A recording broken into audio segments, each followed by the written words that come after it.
राम राम साहब, मैं हूं मुकेश चौधरी और आप देख रहे हैं मोनू के विचार। आज हम बात करेंगे इंडिया गठबंधन की महाराष्ट्र मीटिंग से क्या निकलकर सामने आया। क्या सच्चाई वही है जो दिखाई जा रही है या फिर बात कुछ और है। ये गठबंधन है या गांठ गांठ का बंधन, जिसकी एक गांठ कसी जाती है तो दूसरी गांठ खुल जाती है।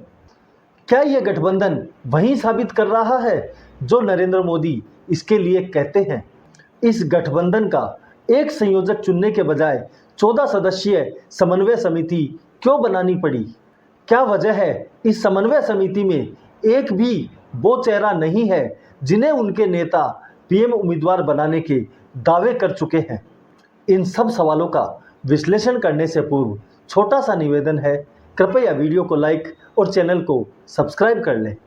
बड़े ही तामझाम से विपक्षी दलों ने इस बार महाराष्ट्र में मेला लगाया था, लेकिन नतीजा वही ढाक के तीन पात।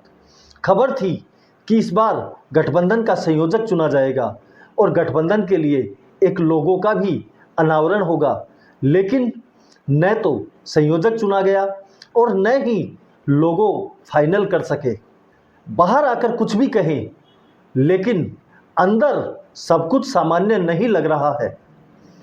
जो दल एक दूसरे पर एक संयोजक पद के लिए भरोसा नहीं कर रहे हैं, सोचकर देखिए क्या वे सब पीएम पद के लिए एक दूसरे पर भरोसा करेंगे।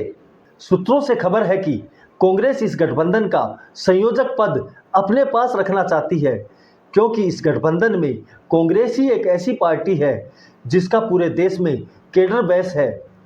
जबकि ममता बनर्जी और अरविंद केजरीवाल को कांग्रेस की प्रधानी मंजूर नहीं, दूसरी ओर कांग्रेस को भी किसी और की प्रधानी मंजूर नहीं है।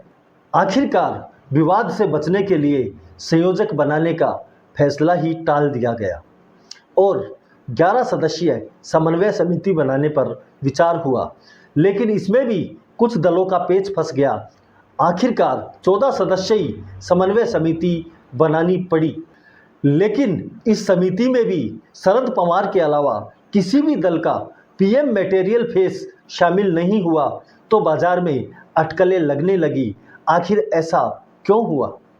मुझे तो लग रहा है ये गठबंधन वही साबित कर रहा है जो पीएम मोदी इनके लिए कहते हैं, यानी कि घमंडिया। ये सब घमंड की वजह से ही हुआ है, क्योंकि जो अपने आप को पीएम फेस माने बैठे थे वो एक 14 सदस्यीय कमेटी के सदस्य कैसे बनते। या फिर हो सकता है एक दूसरे के नाम का विरोध हुआ हो।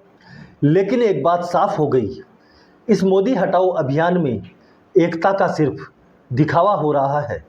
वास्तव में इन्हें एक दूसरे पर भरोसा नहीं है, इनको सबको पीएम बनना है।